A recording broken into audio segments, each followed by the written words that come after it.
Time is a construct, right? How is it constructed? Nobody can tell me.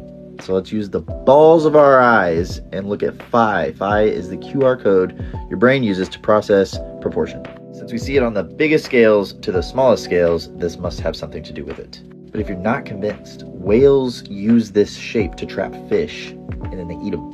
Close your fist. The only way you can do this is because your fingers are the right ratio to close. This thing is also in your arm, and your heart, and your brain. The end of that spiral points directly at the cerebellum. The cerebellum processes spatial awareness, processes motor functions, or the relation of you to other things through time. You will see this ratio and the spiral in almost everything in nature, including the Earth's magnetic field. Prove it. Let's look at the magnetic field lines of a sphere. What do you know? It is the golden ratio. If we look at it from the top down, those lines will form harmonics, or how our ears perceive music beautifully. It is widely used in architecture, specifically the most famous, beautiful, and old buildings we have. It is called the golden ratio because on the color spectrum, it spirals into yellow gold.